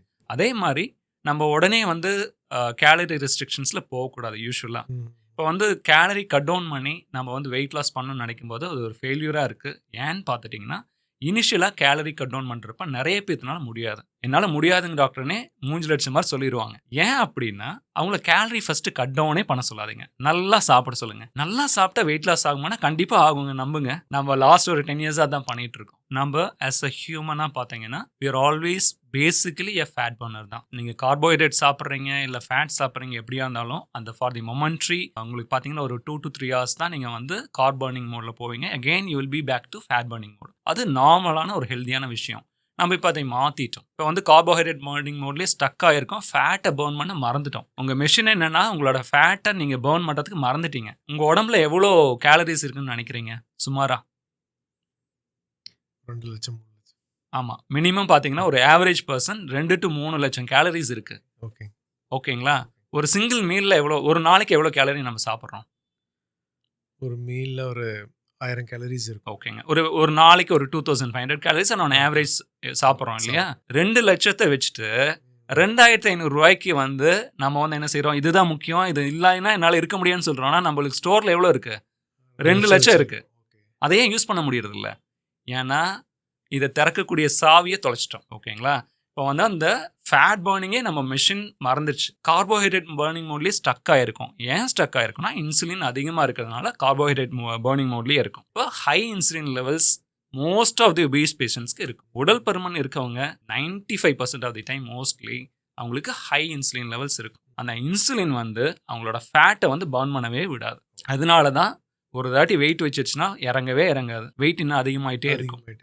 அப்போ அதுலேருந்து ஒரு பிரேக் எடுக்கணும் அப்படின்னா உங்களோட இன்சுலின் லெவல்ஸை கம்மி பண்ணுங்கள். இன்சுலின் லெவல்ஸ் எப்படி கம்மி பண்ணுறது? ரிஃபைன்ட் கார்போஹைட்ரேட்ஸை கட் பண்ணுங்கள். ஃப்ரீக்வன்சி ஆஃப் ஈட்டிங்கை வந்து ஒரு ரெஸ்ட்ரிக்டட் விண்டோவாக பண்ணுங்கள். இதுதான் நம்ம யூஸ்வலாக சொல்ல போனால் இன்டர்மிட்டன்ட் ஃபாஸ்டிங்னு சொல்கிறோம். இன்டர்மிட்டன்ட் ஃபாஸ்டிங்னா ஃபாஸ்டிங்கே இல்லை, ஆக்சுவலாக பார்த்தீங்கன்னா வே ஆஃப் ஈட்டிங். நம்ம முன்னோர்கள் என்ன சாப்பிட்டாங்களோ அதுதான் இன்டர்மிட்டன்ட் ஃபாஸ்டிங். அதாவது நம்ம டைம் ரெஸ்ட்ரிக்டட் ஈட்டிங்னு சொல்லுவோம். அதாவது late breakfast and early dinner. இப்போ ஏர்லி டின்னர் டு அடுத்த நாள் பிரேக்ஃபாஸ்ட் வரைக்கும் you will be in fat burning mode. சிம்பிளாக சொல்ல போனால் அப்போ வெயிட் லாஸ் ஆட்டோமேட்டிக்காக நடக்கும். இது ரொம்ப சிம்பிளான ஒரு ஃபாஸ்டிங் சொல்ற மாதிரி 8 மணி நேரம் சாப்பிட்டுக்கலாம். ஆமாம், மித்த 16 மணி நேரம் சாப்பிடாம இருக்கிறோம். இந்த 8 மணி நேரமும் நம்ம வந்து கரெக்டான உணவுகள் எடுத்துக்கணும். ஓகே. நம்ம ரிஃபைன்ட் ஃபுட்ஸோ இல்லை வந்து சுகர்ஸோ இல்லை வந்து மற்ற ரிஃபைன்ட் ஆயில்ஸ் அதிகமாக இருக்கக்கூடிய உணவுகள் சாப்பிட்டுட்டு நான் இன்டர்மிட்டன்ட் ஃபாஸ்டிங் பண்ணுறேன் எனக்கு வெயிட் லாஸே நடக்கலை அப்படின்னு சொல்லக்கூடாது. ஸோ இப்போ நான் புரிஞ்சுக்கிட்டு என்னென்னு பார்த்தீங்கன்னாங்க சார், ஃபஸ்ட்டு ஸ்நாக்ஸை கட் பண்ணணும். கண்டினியூஸாக சாப்பிட்டுக்கிறனாட்டி இன்சுலின் அதிகமாகுதுங்கிறீங்க. ரெண்டாவது ஈட்டிங் விண்டோவை குறைக்கணுங்கிறீங்க. அதாவது ஒரு 8 மணி நேரம் மட்டும் சாப்பிட்ணும், மித்த டைமில் சாப்பிடக்கூடாது. இந்த 8 மணி நேரத்தில் நம்ம என்னென்ன சாப்பிட்லாம், என்னென்ன சாப்பிடக்கூடாதுங்க? உங்கள் உடம்பு வந்து நியூட்ரிஷன் நல்லா உங்கள் உடம்புக்கு கொடுக்குறீங்க அப்படின்னா மெயினாக வந்து மேக்ரோ நியூட்ரியன்ஸ் தான் நம்ம யூஸ்வலாக நம்ம வந்து ஃபோக்கஸ் பண்ணுறோம். Carbohydrates, proteins and fats. ஓகேங்களா? மைக்ரோ நியூட்ரியன்ஸ் அப்படிங்கிறத நம்ம பார்க்குறதே இல்லை. மைக்ரோ நியூட்ரியன்ஸ்னால் ஒன்றும் இல்லைங்க, மினரல்ஸ் அண்ட் வைட்டமின்ஸ். அதுவும் நம்ம பார்க்க வேண்டியது ரொம்ப ரொம்ப முக்கியம். ரொம்ப ரொம்ப முக்கியமான விஷயம். நம்ம எல்லாமே ப்ரோட்டீன் டெஃபிஷியண்ட்டாக இருக்கும். அதை வந்து மெயினாக இந்தியன் பாப்புலேஷன் பார்த்திங்கன்னா அவங்க எடுத்துக்கிறது தினமும் ஒரு 30 to 35 கிராம்ஸ் ப்ரோட்டீன்ஸை தாண்டாது. ஆவரேஜ் பாப்புலேஷன் பார்த்தீங்கன்னா ஆன் அன் ஆவரேஜ் பாப்புலேஷன் லெவலில் ஒரு 30 to 40 கிராம்ஸாக எடுத்துக்கிறோம். ஆனால் அட்லீஸ்ட் ஒரு 60 to 70 கிராம் ஆஃப் ப்ரோட்டீன் எடுத்துக்கணும். ஒரு நாளைக்கு ஒருத்தர் 1 gram of protein per day எடுத்துக்கணும். நம்ம எடுத்துக்கிறோமானா கண்டிப்பாக இல்லை. ப்ரோட்டீன்ஸ் நல்லா எடுத்துக்கிறப்ப உங்களுக்கு சட்டேட்டி நல்லா இருக்கும், உங்களுக்கு சாப்பிட்ட ஒரு திருப்தி இருக்கும். ஸோ இப்போ நீங்கள் சொல்கிற அந்த 60 to 70 கிராம்ஸ் ஆஃப் ப்ரோட்டீன் வேணும்னா என்னென்ன மாதிரி உணவுகளை ஆட் பண்ணிக்கணும்? நம்ம மெயினாக பார்த்துட்டிங்கன்னா காம்ப்ளெக்ஸ் கார்போஹைட்ரேட்ஸ் அப்படின்னு சொல்லக்கூடிய நம்ம வந்து semi polished rice, singly polished rice along with fibre, பருப்பு, கூட்டு, கீரை எல்லாமே பார்த்தீங்கன்னா ஒரு மீல் நல்லா சாப்பிடுங்க, ஒன்றும் பிரச்சனையே கிடையாது. பட் அதர் 2 மீல்ஸ் பார்த்தீங்கன்னா நீங்கள் ஃபேட்ஸ் அண்ட் ப்ரோட்டீன் ரிச் மீலாக எடுத்துக்கும் போது வெயிட் லாஸ் ஆட்டோமேட்டிக்காக நடக்கும். அதே மாதிரி உங்களோட ப்ரோட்டீன் நீட்ஸ் அப்போ தான் நீங்கள் மீட் பண்ண முடியும். காலையில் இட்லி தோசை, மத்தியானம் ரைஸ், நைட் இட்லி தோசைன்னா ப்ரோட்டீன்ஸ் கால்குலேட் பண்ணிங்கன்னா 30 to 40 கிராம்ஸை தாண்டாது. நீங்கள் ப்ரோட்டீன்ஸ் நல்லா எடுத்துக்கிறப்ப தான் மசில் மாஸ் நல்லா இருக்கும். அதே மாதிரி உங்கள் உடம்புல எல்லா ஃபங்க்ஷனும் கரெக்டாக இருக்கும். நம்ம எல்லாமே சப் ஆப்டிமலாக ஃபங்க்ஷன் பண்ணிகிட்டு இருக்கோம், நம்மளுக்கே அது தெரியாது நம்ம சப் ஆப்டிமலாக இருக்கும். உங்களோட 100% நீங்கள் ஃபங்க்ஷன் பண்ணணும்னா மெயினாக மைக்ரோ நியூட்ரியன்ஸ் சொல்லக்கூடிய மினரல்ஸ் அண்ட் வைட்டமின்ஸ் நல்லா இருக்கணும் உங்களோட உணவுகளில். அதே மாதிரி ப்ரோட்டீன் டெஃபிஷியன்சி இல்லாமல் இருக்கணும். ஸோ என்னென்ன மாதிரி எடுத்துக்கலாம் ப்ரோட்டீனுக்கு நம்ம ஊரில் நார்மலாக சாப்பிடக்கூடியது? நம்ம சவுத் இந்தியன்ஸ் பார்த்தீங்கன்னா மோஸ்ட்லி நான் வெஜிடேரியன் டயட்ஸ் நல்லா எடுத்துக்கிறாங்க. ஆனால் வாரத்தில் ஒரு நாள் சாப்பிட்றாங்க, அது எப்பயுமே பத்தாது. தினமும் ஒரு வேளை ப்ரோட்டீன்ஸ் கண்டிப்பாக நீங்கள் எடுத்துக்கணும். மெயினாக ஃபோக்கஸ் பண்ண வேண்டியது நான் வெஜிடேரியன்ஸ்னால் கண்டிப்பாக நான் வெஜிடேரியன் ஃபுட்ஸ்க்கு நல்லா எடுத்துக்கலாம். எதர் எக்ஸ் எடுத்துக்கலாம், அல்லது வந்து பார்த்தீங்கன்னா ஒரு வாரத்தில் ஒரு 2 to 3 சர்விங்காக ஃபிஷ்னாச்சும் கண்டிப்பாக நம்ம சாப்பிட்ணும். அப்போ தான் நம்மளுக்கு இந்த ஒமேகா 3 அப்படிங்கிறது நல்லா கிடைக்கும். ரொம்ப ரொம்ப முக்கியமான விஷயம். அதேமாதிரி வாரத்தில் வந்து பார்த்தீங்கன்னா உங்களுக்கு ரெட் மீட் அல்லது வந்து வாரத்தில் ஒரு நாள் சிக்கன் அது மாதிரி கூட எடுத்துக்கிட்டா ரொம்ப நல்லாயிருக்கும். ஒரு பாவப்பட்ட ஜென்மன்னு ஒருத்தர் இருக்கிறாங்க, இந்த வெஜிடேரியன்ஸுக்கு ப்ரோட்டீன் என்ன பண்ணுறது? வெஜிடேரியன்ஸ்க்கு என்ன ஒரே ஒரு பிரச்சனைனா நீங்கள் என்னதான் சாப்பிட்டாலும் ப்ரோட்டீன்ஸ் ரெக்குயர்மெண்ட்ஸை யூஸ்வலாக மீட் பண்ண மாட்டீங்க. அவங்க வந்து கொஞ்சம் ஃபோக்கஸ் பண்ணி பண்ணணும். வெஜிடேரியன்ஸ்க்கு 3 பிரச்சனை இருக்குங்க. ஒன்று வந்து ப்ரோட்டீன்ஸ், செகண்ட் பார்த்தீங்கன்னா ஒமேகா 3. நான் வந்து உயிர்களை துன்புறுத்த மாட்டேன், எனக்கு என்னன்னாலும் பரவாயில்ல அப்படின்னு நினைக்கிற நிறைய பேர் இருக்காங்க. அவங்களுக்கு இதுக்கு ஒரு சொல்யூஷன் இருக்குது. அதே மாதிரி விட்டமின் B12. நான் நிறைய பேஷண்ட்ஸ் பார்த்துருக்கேன், B12 டெஃபிஷியன்சினால இர்ரிவர்சிபிள் நியூரோபதி வரைக்கும் போயிருக்காங்க நிறைய பேஷண்ட்ஸ். அன்ஃபார்ச்சுனேட்லி இர்ரிவர்சிபிள் அது. அதனால இந்த ஒரு பிரச்சனையிலேருந்து வெளியில் வரணும்னா இது 3 கொஞ்சம் ஃபோக்கஸ் பண்ணி நீங்கள் எடுத்துக்கலாம். வெஜிடேரியன் சோர்ஸஸே இருக்குது. இப்போ வந்து ஒமேகா 3னா ஆல்ஜி டேப்லெட்ஸ் இருக்குது. உங்களுக்கு அதே மாதிரி வந்து ப்ரோட்டீன்ஸ் எடுத்துக்கணும், நீங்கள் ஃபோக்கஸ் பண்ணுங்கள். டைரி நல்லா ஃபோக்கஸ் பண்ணலாம். ஃபெர்மெண்டட் டைரி நீங்கள் நல்லா எடுத்துக்கலாம். இப்போ பன்னீர் வந்து கொஞ்சம் நல்லா எடுக்கிறது மூலியமாகவும், நட்ஸ் அண்ட் சீட்ஸ் நல்லா எடுக்கிறது மூலியமாகவும், அதே மாதிரி லென்டில்ஸ், பருப்பு வகைகள், அப்புறம் வந்து முளைக்கட்டின பயிர்கள் இதெல்லாம் நல்லா எடுத்துக்கிறது மூலியமாகவும் உங்களோட ப்ரோட்டீன் ரிக்வயர்மெண்ட்ஸை கண்டிப்பாக மீட் பண்ண முடியும். ஆனால் அவங்க வந்து தட் ஷுட் ஸ்டே ஃபோக்கஸ்ட். இதில் விட்டமின் B12க்கு வந்து என்ன டயட், வெஜிடேரியன் டயட் தான் இருக்குது? யூஸ்வலாக பார்த்தீங்கன்னா நான் சப்ளிமெண்ட் தான் எடுத்துக்கணும்னு சொல்லுவேன். B12 வந்து ஒன்றும் சிம்பிளுங்க. வெஜிடேரியன்ஸ் எல்லாரும் பார்த்தீங்கன்னா இந்த பாட்காஸ்ட் மூலிமா ஒன்று சொல்லிக்கிறேன், எல்லா வெஜிடேரியன்ஸும் ஒரு வாரத்துக்கு ஒரு மாத்திரை B12 1500 மைக்ரோகிராம்ஸ் எடுத்துக்கிட்டிங்கன்னா லைஃப் லாங் வாரம் ஒரு மாத்திரை. அந்த மாத்திரையோட விலை வந்து ₹1 ₹2 கூட வராது. இது எடுத்துட்டிங்கன்னா எந்த ஒரு பிரச்சனையும் இல்லாமல் இருக்கலாம். ரொம்ப சிம்பிளான சொல்யூஷன். நீங்கள் B12 பார்த்தீங்கன்னா ரொம்ப சிம்பிளாக நிறைய இடத்துல கிடைக்குது. அதனால் நீங்கள் வந்து ஒரு மாத்திரையே நீங்கள் பார்க்காம ஒரு மிஸ்ஸிங் நியூட்ரியன்ட் உங்களுக்கு நீங்கள் வாரம் ஒரு மாத்திரை நீங்கள் லைஃப் லாங் எடுத்துக்கிட்டிங்கன்னா எந்த ஒரு பிரச்சனையும் இல்லாமல் இருக்கலாம். பீட்ரூட்டில் ஒரு பெரிய பிரச்சனை இருக்குது, என்னன்னு தெரியுங்கன்னா ஹோமோசிஸ்டின் அப்படின்னு ஒன்று இருக்குங்க நம்ம உடம்புல. ஓகேங்களா, அது மெத்திலேஷன் பாத்வேஸ்னு இருக்குது. அதில் வந்து ஒரு சப்ஸ்டேட் இது. ஹோமோசிஸ்டின் அதிகமாகிறது என்ன பிரச்சனை பண்ணி விட்டுருன்னா கார்டியோவாஸ்குலர் டிசீசஸ் ரிஸ்க் அதிகமாகிடும். ஹார்ட் அட்டாக்ஸ் அண்ட் ஸ்ட்ரோக்ஸ் அதிகமாகும். யங் ஸ்ட்ரோக்ஸில் நிறைய பேத்துக்கு ஹோமோசிஸ்டின் லெவல்ஸ் ரொம்ப அதிகமாக இருக்கும். அதை தடுக்கணும்னா நீங்கள் B12 ஃபோலேட்டும் கரெக்டாக எடுத்துக்கணும். இப்போ நீங்கள் சொல்கிறது என்னென்னா, இப்போ பொதுவாக எல்லாரும் வந்து நான்வெஜ் நிறைய சாப்பிட்டா ஹார்ட் அட்டாக் வருங்கிறாங்க. நீங்கள் சொல்கிறது வெஜிடேரியன்ஸ்க்கு ஹார்ட் அட்டாக் நிறைய வருங்கிறீங்க. வெஜிடேரியன்ஸ் டெஃபிஷியன்சி இருந்ததுன்னா ஹார்ட் அட்டாக் அண்ட் ஸ்ட்ரோக் வரதுக்கான பாசிபிலிட்டிஸ் அதிகமாக இருக்குது. அதிகம். நம்ம வந்து வெஜிடேரியன் சோர்ஸை சாப்பிட்றோம், நம்ம ஹார்ட் ஹெல்த்தியாக இருக்குன்னு யாருமே நினச்சிக்க வேண்டாம். ஓகே, நீங்கள் வந்து நான்வெஜ் நல்லா சாப்பிட்டுட்டு refined carbohydrates and sugars cut down பண்ணாதான் உங்களோட ஹார்ட் ஹெல்த் நல்லா இருக்கும். இப்போ பார்த்தீங்கன்னா யங்ஸ்டர்ஸ் மத்தியில் ஹார்ட் அட்டாக்ங்க ரொம்ப காமன் ஆயிடுச்சு. நிறைய பேர் ஜிம்முக்கு போய் ட்ரெயின் ஆகிறாங்க, சடன் ஹார்ட் அட்டாக்ல டெத் ஆயிடுறாங்க. ஸோ இந்த மாதிரி யங்ஸ்டர்ஸ்க்கு மத்தியில் ஹார்ட் அட்டாக் வரக்கு காரணம் என்ன? அது எப்படி நம்ம தெரிஞ்சுக்கிறது? இந்த ஹார்ட் அட்டாக் அது அவங்க அஃபெக்ட் ஆகுமா இல்லையா? இப்போ ஹார்ட் டிசீஸ் அப்படின்னு பார்த்துட்டிங்கன்னா ஒரு நாளில் ஒரு மொமெண்ட்ல வராது. அந்த அத்ரோஸ்க்ளோரோசிஸ் அப்படின்னு சொல்லக்கூடிய ஒரு விஷயம் ஓவர் அ பீரியட் ஆஃப் ஒரு 10 to 20 years down the line அதுதான் மெதுவாக வரும். ஒரு டைமில் உங்களுக்கு பார்த்தீங்கன்னா ஒரு பிம்பிள் வந்து உடஞ்சா என்ன ஆகுமோ அதுதான் உங்களுக்கு ஹார்ட் அட்டாக்ல நடக்கிறது. Heart attack is nothing but coronary artery thrombosis. உங்களுக்கு ரத்தம் வந்து உறைஞ்சு அந்த இடத்துல அந்த ரத்த குழாயை அடைக்கிறது தான் heart attack. It happens over period of மினிட்ஸில் நடந்துடும். ஆனால் அதுக்கு முன்னாடி நடக்கக்கூடிய அந்த ஒரு அத்ரோஸ்க்ளோரோசிஸ், அந்த கொழுப்பு படியறது, it happens over period of 10 to 20 years. ஒரு நாளில் ஒரு மொமெண்ட்ல ஹார்ட் அட்டாக் வராது. இது எதனால வருதுன்னு பார்த்தீங்கன்னா நம்மளோட மெட்டபாலிக் ஹெல்த் கரெக்டாக இல்லாததுனால மட்டும்தான் வருது. யூஸ்வலாக பார்த்தீங்கன்னா எல்டிஎல்னா நம்ம எல்லாத்துக்கும் தெரியும். எல்டிஎல்னா கெட்ட கொலஸ்ட்ரால் அப்படின்னு தெரியும். ஆனால் அது கெட்டதா நல்லதான்ட்டு திரும்பி சிந்திக்கணும், ரீதிங்க் பண்ணுங்க. அதே மாதிரி நம்ம வந்து கெட்ட கொலஸ்ட்ரால் நம்ம உடம்புக்கு வரக்கூடாதுன்ட்டு நம்ம வந்து நான் வெஜிடேரியன் சோர்சஸ் வந்து விட்டு விலகி ஓடுறோம். அதுவும் வந்து கரெக்டான விஷயம் கிடையாது.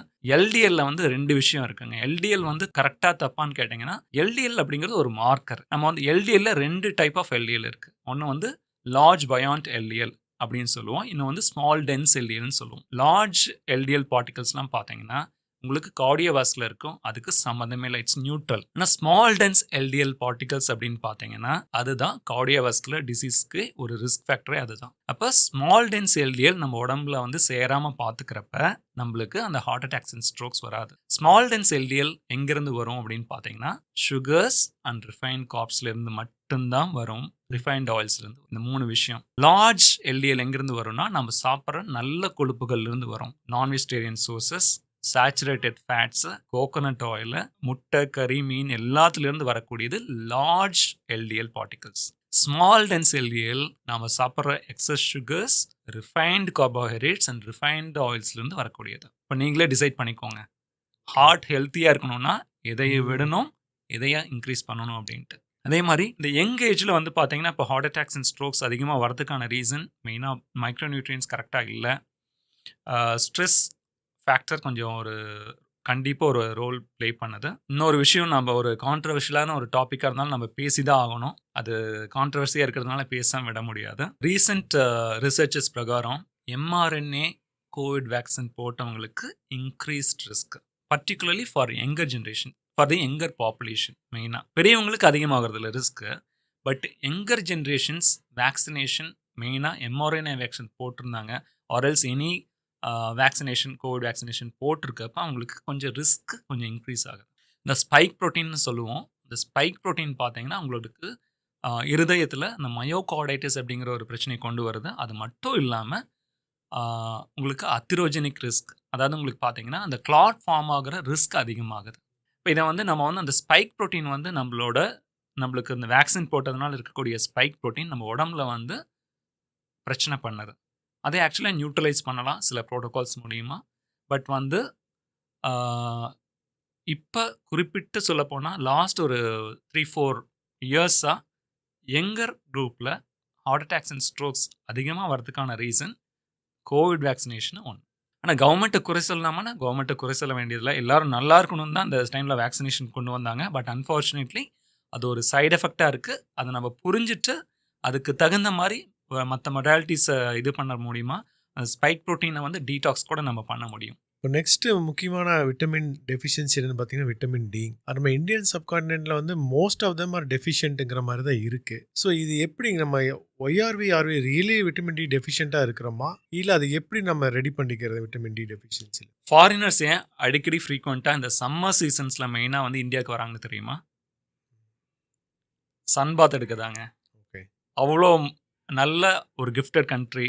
சன்லைட் வந்து இந்தியாவில் இருக்கிற மாதிரி எங்கேயுமே எந்த நாட்டிலையுமே கிடையாது. அந்த ஈக்வேட்டர் ரீஜனில் நம்ம இருக்கோம். ஆக்சுவலாக சொல்லப்போனால் அது பக்கத்தில் அங்கே தான் சன்லைட் எக்ஸ்போஷர் அதிகம். ஆனால் சன்லைட் எக்ஸ்போஷர் இருந்தும் அதை யூட்டிலைஸ் பண்ணாமல் யூஸ்வலாக சொல்லப்போனால் most majority of the population are deficient in vitamin D. Vitamin D levels பார்த்தீங்கன்னா ஒரு ஐடியலாக சொல்லப்போனால் ஒரு 60 to 80 நேனோகிராம்ஸ் பெர் எம்எல் இருக்கணும். ஆனால் நம்மளுக்கு எல்லாத்துக்கும் இருக்கிறது ஒரு 20 to 30 கூட இல்லை, இருக்காது. டெஃபிஷியன்சி அண்ட் இன்சஃபிஷியன்ட் ஸ்டேட்டில் இருக்கும். நீங்கள் வந்து லாஸ்ட்டாக அந்த கோவிட் நடந்ததில்ல, கோவிட் பேண்டமிக் வந்தப்போ உங்களுக்கு ஒரே ஒரு நியூட்ரியன்ட் இருந்ததுன்னா நீங்கள் பொழைச்சிப்பீங்க.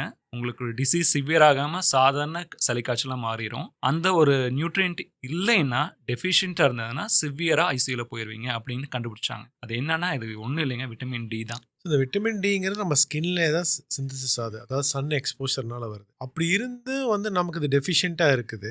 ஸோ அதுக்கு நம்ம என்ன மாதிரி விஷயங்கள் பண்ணணும் அதை இன்க்ரீஸ் பண்ணிக்கிறதுக்கு? இப்போ வந்து யூஸ்வலாக பார்த்தீங்கன்னா ஒரு 30 minutes எக்ஸ்போஷர் ஆஃப் சன்லைட் இருந்தால் நம்மளுக்கு போதும். ஆனால் நம்மளால் ப்ராக்டிக்கலாக பண்ண முடியுமானா இல்லைன்னு தான் நான் சொல்லுவேன். நீங்கள் சன் எக்ஸ்போஷர்னு ஷார்ட்ஸ் போட்டு ஃபுல்லாக போய் வெளியில் போய் நிற்க முடியுமானா இப்போ மோஸ்ட்லி சிட்டிஸ் அண்ட் டவுன்ஸில் இருக்கவங்களால முடியாது. அதனால ப்ராக்டிக்கலாக சொல்லப்போனால் ஒரு சிம்பிள் சப்ளிமெண்டேஷன் எடுக்கிறது ரொம்ப ரொம்ப முக்கியம். ஏன்னா நானும் ஒரு சப்ளிமெண்டேஷன்லாம் வேண்டாம்னு நினச்சவன் தான், நேச்சுரலாக எல்லாமே கிடைக்கும் அப்படின்ட்டு. பட் ப்ராக்டிக்கலாக சொல்ல போனால் நம்மளால் அது முடியறதில்ல. சிம்பிளாக ஒரு 10,000 units of vitamin D along with vitamin K2 பார்த்தீங்கன்னா ஒரு 100 to 200 மைக்ரோகிராம்ஸ் எவ்ரிடே எடுத்துக்கும் போது நம்மளுக்கு எப்பயுமே அந்த ஆப்டிமலாக பார்த்தீங்கன்னா 60 to 80 நேனோகிராம்ஸ் per ml இருக்கும். அது இருக்கிறப்ப உங்களோட இம்யூனிட்டி நல்லா இருக்குங்க. நீங்கள் வந்து குளிர்காலத்தில் எதனால் வந்து காய்ச்சல் அதிகமாக வருது, எதனால் சளி தும்பல் அதிகமாக வருது அப்படின்னு பார்த்தீங்கன்னா வைட்டமின் டி குறையிறதுனால. அதே மாதிரி டிப்ரெஷனும் உங்களுக்கு அதிகமாகும் உங்களுக்கு பார்த்தீங்கன்னா வைட்டமின் டி லெவல்ஸ் குறையும் போது. அப்போ உங்களோட மூட் நல்லா இருக்கணும், உங்களோட இம்யூனிட்டி நல்லா இருக்கணும். உங்களோட வைட்டமின் டி லெவல்ஸ் பார்த்தீங்கன்னா 1000 ஜீன்ஸை அதை வந்து உங்களுக்கு வந்து மாடுலேட் பண்ணிட்டு இருக்கும். 1000 ஜீன்ஸோட எப்படி எக்ஸ்பிரஸ் பண்ணுறதுங்கிறது தீர்மானிக்கிறது வைட்டமின் டி. உங்களோட 10% ஆஃப் த ஜீன்ஸை எப்படி எக்ஸ்பிரஸ் பண்ணணும்னு தீர்மானிக்கிறது வைட்டமின் டி. அவ்வளோ முக்கியம் வைட்டமின் டி லெவல்ஸ். இது வந்து ஒரு ப்ரீ ஹார்மோன், வைட்டமின் கூட கிடையாது. நம்ம வந்து சன் எக்ஸ்போஷர் இருக்கிறது ரொம்ப ரொம்ப நல்லது. நீங்கள் ஒரு வெக்கேஷன் போகிறீங்களா, நல்ல சன் எக்ஸ்போஷர் பண்ணிட்டு வாங்க. பட் டெய்லி முடிஞ்சால் பண்ணலாம். அப்படி முடியலைன்னா சப்ளிமெண்டேஷன் எடுக்கிறது ரொம்ப ரொம்ப முக்கியம். இப்போ இந்த ஜென்ரேஷன் பார்த்துட்டிங்கன்னா எல்லாம் பியூட்டி கான்சியஸாக மாறிட்டு இருக்காங்க இல்லையா? இப்போ யங்கர் ஜென்ரேஷன்ஸ் பர்டிகுலர்லி என்னென்ன ரீசன்ஸ்க்காக உங்களை பார்க்க வராங்க? நீங்கள் ஒரு பிளாஸ்டிக் சர்ஜன், உங்களை மெயினாக என்னென்ன பிரச்சனைகள் இருக்குது, எதுக்காக உங்களை பார்க்க வராங்க, அதை எப்படி நீங்கள் ஹேண்டில் பண்ணுறீங்க? பாய்ஸாக இருக்கட்டும் கேர்ள்ஸாக இருக்கட்டும், மெயின் ப்ராப்ளம்ஸ் என்னென்னு பார்த்தீங்கன்னா ஹேர் ஃபால் ஒரு இஷ்யூவாக இருக்குது. அதனால ஸ்கின்ல பார்த்தீங்கன்னா ஆக்னி ப்ராப்ளம்ஸ் நிறையா வரும். ஸோ இந்த ஆக்னி ப்ராப்ளம்ஸு எஸ்பெஷலி கேர்ள்ஸுக்கெல்லாம் அது பெரிய இன்செக்யூரிட்டி கிரியேட் பண்ணுது. ஸோ அவங்களுக்கு ஒரு பிம்பிள்ஸ் வந்தாலும் they are very much affected. ஒன்று வந்து அந்த அப்பியரன்ஸ்னால, ரெண்டாவது அது ஸ்கார் கிரியேட் பண்ணி விடுறது, பிக்மெண்டேஷன் ப்ராப்ளம்ஸு. ஸோ அதனால் அந்த ஆக்னிங்கிறது டீனேஜில் ஒரு பெரிய இஷ்யூவாக இருக்குது. அதுக்கு எது மாதிரியான சொல்யூஷன் நீங்கள் கொடுக்குறீங்க? ஸோ அகெயின் நம்ம இவ்வளோ நேரம் பேசிட்டு இருந்த அதே டாபிக் தாங்க. அதாவது ஆக்னி வரைக்கும் மெயின்லி இந்த ஹார்மோனல் இம்பேலன்ஸ்னால தான் வருது. டயட் வந்து ஜங்க் ஃபுட்ஸ் நிறைய எடுத்துக்கிறாங்க, அன்ஹெல்தி லைஃப் ஸ்டைல். ஸோ நான் ஃபஸ்ட்டு நம்மகிட்ட வரவங்களுக்கு நான் அதுதான் நான் சொல்கிறேங்க. ஃபாலோ ஸ்ட்ரிக்ட் டயட், சுகரை அவாய்ட் பண்ணணும், கூடவே வந்து ஒரு ஹெல்த்தி லைஃப் ஸ்டைல் ப்ராக்டிஸ் பண்ணணும். அதுக்கப்புறம் தான் I suggest on medications, other medicines. Okay, நம்ம சாப்பிட்ற டயட்டில் நிறைய டெஃபிஷியன்சிஸ் இருக்குன்னு பார்த்தோம். யூஸ்வலாக பார்த்தீங்கன்னா வைட்டமின் டி இருக்குது, ஒமேகா 3 இருக்குது, அதே மாதிரி பார்த்தீங்கன்னா ப்ரோட்டீன் டெஃபிஷியன்சிஸ் இருக்குது. இதனால உங்களோட பேஷண்ட்ஸ்க்கு என்னென்ன பிரச்சனைகள் மெயினாக நீங்கள் பார்க்குறீங்க? ஸோ விட்டமின் டி நீங்கள் ஆல்ரெடி சொன்ன மாதிரி தாங்க, it's most important for hair growth. Vitamin D deficiency especially விமனுக்கு பார்க்கும்போது ஹேர் ஃபால் ப்ராப்ளம்ஸ் நிறைய வருது. அது மட்டும் இல்லாமல் hormone induced hair fall vitamin D ஒரு கேட் கீப்பராக இருக்குது. அதாவது நமக்கு ஹார்மோன்ஸ் லெவல் நல்லா இருந்தாலும் விட்டமின் டி சரியில்லைன்னா அங்கே அந்த மாடுலேஷன் நடக்க மாட்டேங்குது. நீங்கள் சொன்ன மாதிரி அந்த ஜீன் லெவல்லே அது மாடுலேஷன் பண்ணுது. ஸோ ஃபஸ்ட்டு வந்து விட்டமின் டி டெஃபிஷியன்சி கரெக்ட் பண்ணி ஆகணும். நம்ம என்ன ஹேர் ஃபால் ட்ரீட்மெண்ட் பண்ணுறதா இருந்தாலும் விட்டமின் டி டெஃபிஷியன்சி கரெக்ட் பண்ணாதான் நம்ம கொடுக்குற ட்ரீட்மெண்ட்டே இப்போ ரீச் ஆகுது. ஸோ அது முக்கியமான விஷயமா இருக்குது. அதே மாதிரி இந்த ஒமேகா டெஃபிஷியன்சிஸ் கூடவே வந்து விட்டமின் டெஃபிஷியன்சி ஸ்கின்ல அது நிறைய ரேஷஸ், ட்ரை ஸ்கின் கிரியேட் பண்ணுறது. இப்போ இன்னொரு பெரிய ப்ராப்ளம் தான் செல்ஃப் மெடிகேஷன்ஸ் நிறைய பண்ணிக்கிறாங்க. இன்ஸ்டாவாக இருக்கட்டும், இல்லை அதுலலாம் பார்த்தீங்கன்னா ஸ்டிராய்ட்ஸ் இருக்குது. அது அவங்களுக்கு தெரியறதில்ல அந்த காம்பனன்ட்ஸ். அது லாங் டேர்மாக யூஸ் பண்ணும்போது ஸ்கின்ல வந்து ஒரு நிறைய இஷ்யூஸ் வருது. கொலாஜன் டெஃபிஷியன்ட் ஆகுது, ஸ்கின் தின்னஸ் ஆகுது, ஸ்கின் டேமேஜ் வந்து இரிவர்சிபிளோட டேமேஜ் ஆகுது. ஸோ அவங்களுக்கு எல்லாமே வந்து நம்ம என்ன அந்த சப்ஸ்டன்ஸ் ஸ்டாப் பண்ணுறது மட்டும் கிடையாது, இந்த விட்டமின்ஸ், இந்த omega-3 ஹெல்த்தி ஃபுட் டயட்டு கொடுத்தே ஆகணும். அப்போ தான் அந்த ஸ்கின் ரெக்கவரி ஆகுது. ஸோ டீனேஜர்ஸ்க்கு எஸ்பெஷலி மோஸ்ட்லி பார்த்தீங்கன்னா அவங்க ரொம்ப ஃபுட் ஃபேடாக இருக்கிறாங்க. இதை சாப்பிட மாட்டேன், அதை சாப்பிட மாட்டேன், அதை வெரி சூஸி. அப்படி இருக்கிறவங்களுக்கு இது கட்டாயம் போய் சேரணும். Vitamins are very very essential, especially vitamin D for ஹேராக இருக்கட்டும், ஸ்கின்னாக இருக்கட்டும். ஓகேங்க.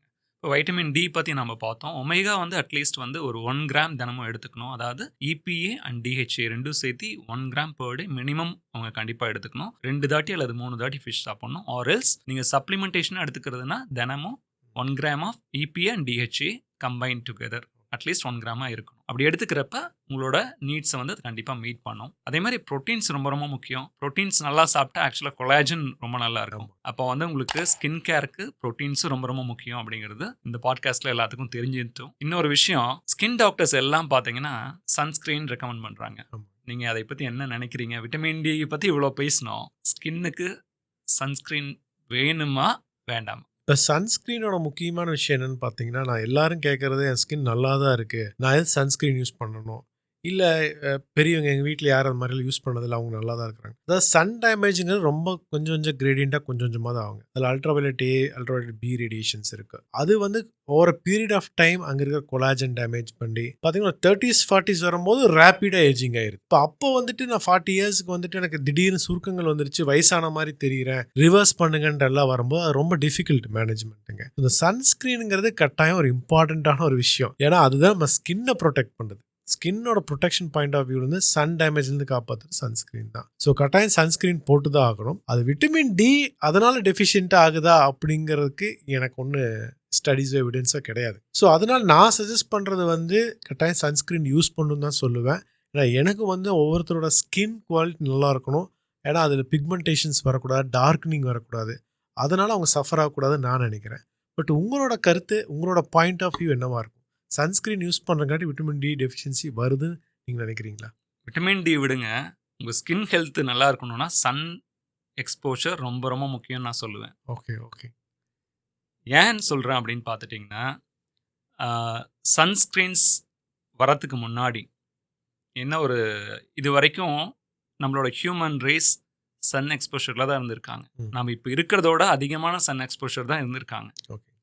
அதே மாதிரி அனிமல்ஸ் எதனாச்சும் சன்ஸ்க்ரீன் அப்ளை பண்ணிக்குதா? இல்லை. அதுக்கு ஸ்கின் கேன்சர் என்னாச்சும் வந்துட்டு இருக்கா?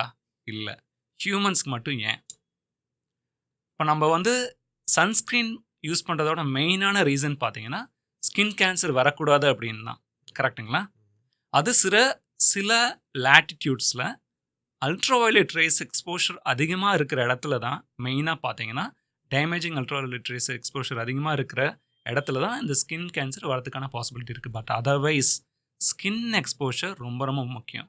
அதுக்காக நீங்கள் வந்து உங்களைய அதிகமாக வெயிலில் நின்று சர்ன் பண்ண சொல்லலை. 20 to 30 minutes தினமும் சன் எக்ஸ்போஷர் ரொம்ப முக்கியம். நம்ம இந்தியாவில் பெரிய இன்ஃப்ளூயன்சர் யார்? விராட் கோலி. உலகத்திலேயே நம்பர் 1 இன்ஃப்ளூயன்சர் யார்? ரொனால்டோ. அவர் தினமும் காலையில் எந்திரிச்சு சன் எக்ஸ்போஷர் 30 minutes பண்ணிட்டு இருக்காரு. அவரோட ஸ்கின் அவ்வளவு கிளியராக இருக்குது. இப்போ அவரோட பயாலஜிக்கல் ஏஜ் என்னன்னு தெரியுங்களா? அவருக்கு 40 years ஆகிட்டு இருக்கு. ஓகேங்களா? அவரோட பயாலஜிக்கல் ஏஜ் 28, 29. நம்ம இயற்கையோட ஒன்றி வாழ கற்றுக்கணும். ரொம்ப ரொம்ப முக்கியம்.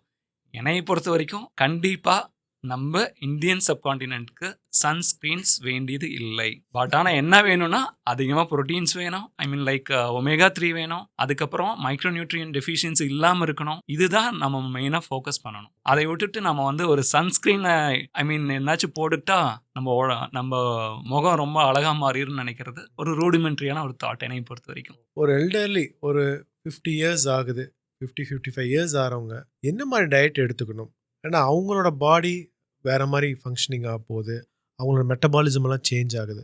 ஸோ அவங்க எந்த மாதிரி டயட்ஸில் கான்சன்ட்ரேட் பண்ணணும், எதுக்கு அவங்களுக்கு இம்பார்ட்டன்ஸ் கொடுக்கணும்? ஸோ அதை பற்றி எதாவது நீங்கள் சொல்லணும். நம்ம இப்போ ஒரு 58-60 வயசு ஆயிடுச்சுன்னா நம்மளுக்கு வயசாயிடுச்சுன்னு நினைக்கிறோம். அந்த மைண்ட் செட்டை நம்ம ஃபஸ்ட்டு மாற்றணும். ஓஹோ. யூஸ்வலாக இப்போ பார்த்தீங்கன்னா ஓல்ட் ஏஜை இப்போ டிஃபைன் பண்ணியிருக்காங்க, மிடில் ஏஜை இப்போ டிஃபைன் பண்ணியிருக்காங்க. நம்ம 70 years வரைக்குமே மிடில் ஏஜில் தான் இருக்கும். Old age starts after 70. அதனால நம்ம வந்து வயசாயிருச்சுன்னு நினைக்கவே கூடாது. Should stay young always. Okay. அது ரொம்ப ரொம்ப முக்கியம். அதே மாதிரி உங்களுக்கு வந்து மிடில் ஏஜில் அதுக்கப்புறம் பார்த்தீங்கன்னா 60s அண்ட் 70s வரும்போது நம்மளுக்கு சில பிரச்சனைகள் கண்டிப்பாக வரும். நீங்களே பார்த்துருப்பீங்க, யாருனாச்சும் வந்து இப்போது கீழே விழுந்துட்டாங்கன்னா யூஸ்வலாக வந்து எலும்பு உடஞ்சிரும். பெரியவங்களுக்கு எலும்பு உடஞ்சிருச்சுனாவே ஒரு பெரிய ஒரு மார்பிடிட்டி ப்ரொடியூஸ் பண்ணிடும். கண்டிப்பாக. உங்களுக்கு பார்த்தீங்கன்னா அதுவும் ஹிப் ஃப்ராக்சர்ஸ் வந்துருச்சுன்னா அவங்களுக்கு அடுத்த ஒரு 1 or 2 இயர்ஸில் டெத் ஏற்படக்கூடிய பாசிபிலிட்டிஸ் அதிகம். ஓகேங்களா? அப்போ அந்த ஃபால்ஸ் அண்ட் ஃப்ராக்சர்ஸ் தான் மோஸ்ட் காமன் காஸ். உங்களுக்கு எல்டர்லிக்கு சடனாக இது மாதிரி வந்து ஒரு பிரச்சனை வர்றதுக்கு. அப்போ அதை எப்படி ப்ரிவென்ட் பண்ணுறது அப்படின்னு பார்த்தீங்கன்னா, போன் டென்சிட்டி, மினரல் டென்சிட்டின்னு நம்ம சொல்லுவோம்.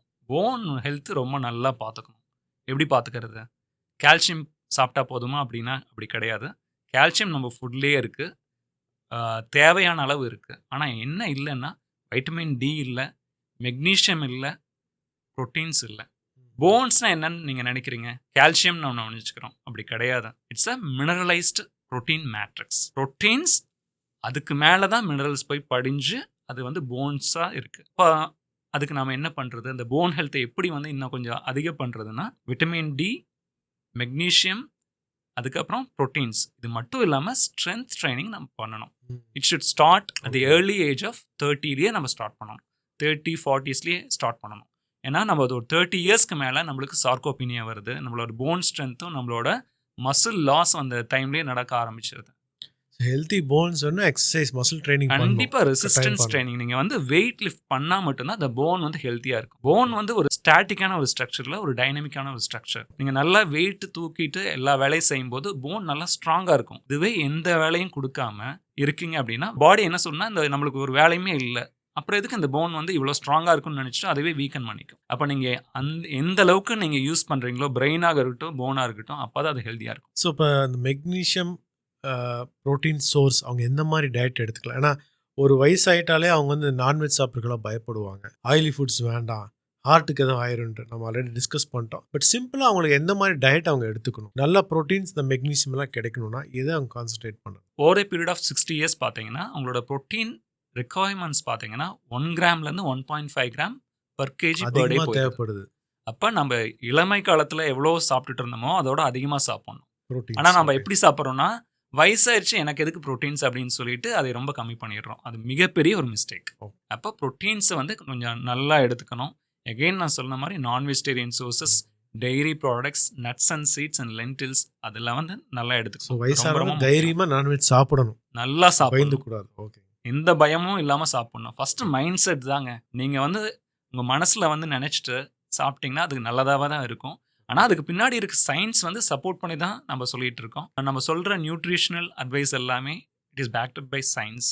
அதனால் நம்ம வந்து ரேண்டமாக எதுவும் சொல்கிறது இல்லை. அதனால் பயப்படாமல் நம்ம என்னென்ன அட்வைஸ் கொடுக்குறோமோ தாராளமாக எடுத்துக்கோங்க. ஓவர் பீரியட் ஆஃப் ஒரு 1 or 2 monthsலேயே உங்களுக்கு அவ்வளோ பெரிய உங்களோட ஹெல்த்தில் ஒரு டிரான்ஸ்ஃபர்மேஷன் கண்டிப்பாக தெரியும். இப்போ வெயிட் லாஸ் பண்ணணும்னு நினைக்கிறவங்களுக்கு இதே மாதிரி ஃபாஸ்டிங் டெக்னிக்ஸ் எது பெஸ்ட் அண்ட் குயிக்காக ஒர்க் அவுட் ஆகும்? சிம்பிளாக ப்ராக்டிக்கலாக டிப்ஸ் சொல்லுங்கள். Initially they should focus on proteins and fats. மெயினாக நம்ம முன்னாடியே சொன்ன மாதிரி கார்போஹைட்ரேட் பர்னர்லேருந்து அவங்கள ஃபேட் பர்னராக மாற்றணும்.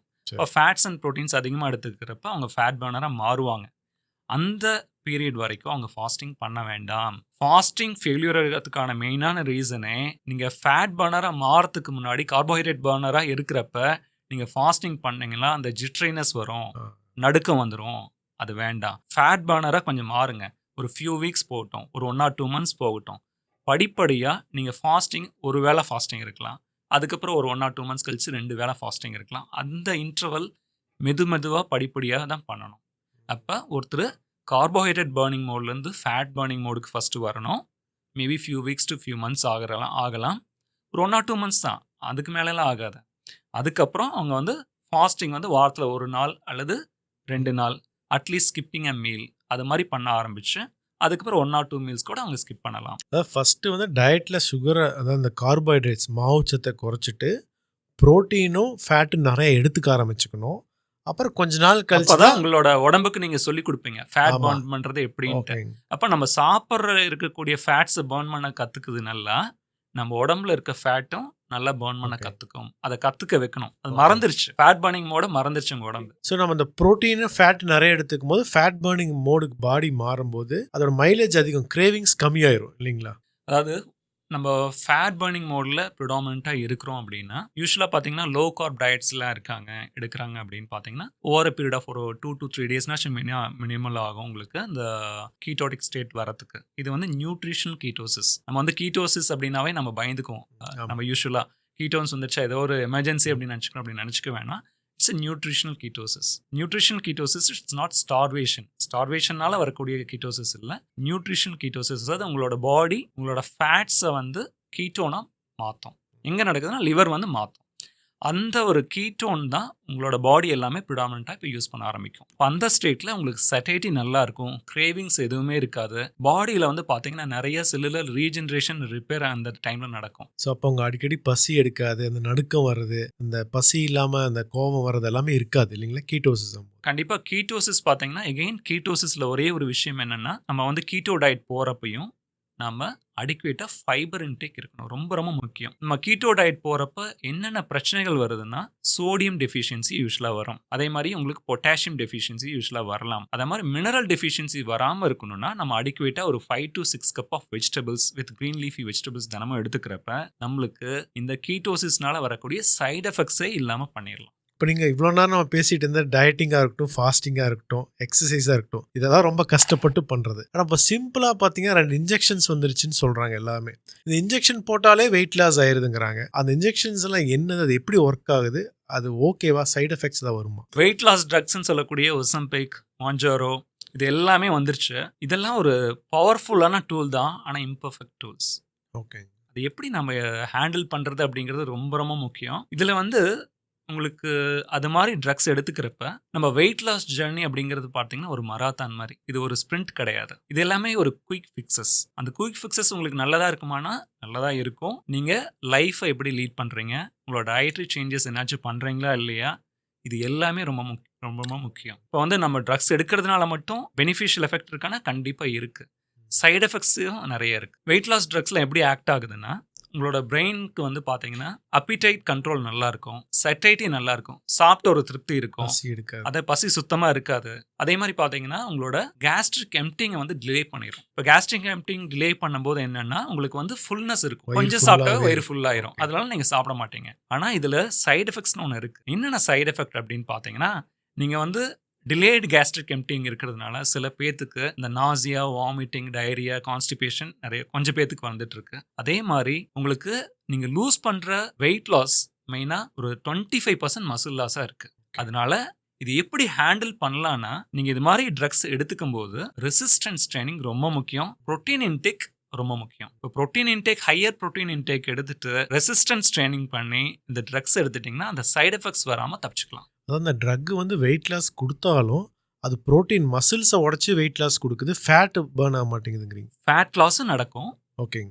லீன் பாடி மாஸ், மசில் ஐ மீன் லைக் மசில் லாஸும் நடக்கும்.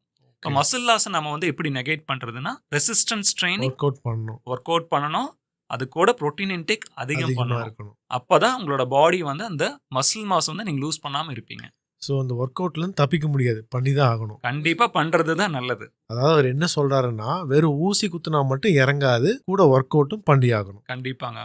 அதாவது வெயிட் இறங்குறது, ஃபேட் லாஸ் நம்மளுக்கு நடக்கணும், மசில்ஸ் வந்து நம்ம ரீடைன் பண்ணணும். அது ரொம்ப முக்கியம். மசில்ஸ் வந்து மெட்டபாலிக் டாலர். உங்களுக்கு பார்த்தீங்கன்னா மசில்ஸ் தான் ஆர்கன் ஆஃப் லாஞ்சிவிட்டின்னு சொல்கிறோம். நீங்கள் மசில் மாஸ் நல்லா இருந்தால் தான் உங்களோட மெட்டபாலிக் ஹெல்த் நல்லா இருக்கும். இதுவே நீங்கள் வெயிட் லாஸ் ட்ரக்ஸை ஒரு 2 to 3 இயர்ஸ் நீங்கள் வெயிட் லாஸ் பண்ணிட்டு நீங்கள் மசில் லாஸ் ஆகிறப்ப உங்களுக்கு வந்து உங்களோட மெட்டபாலிக் ஹெல்த் அந்தளவுக்கு நல்லா இருக்காது. உங்களோட மெட்டபாலிக் ஹெல்த்தும் நல்லா இருக்கணும்னா கூடவே protein intake and resistance training must. Thank you so much sir.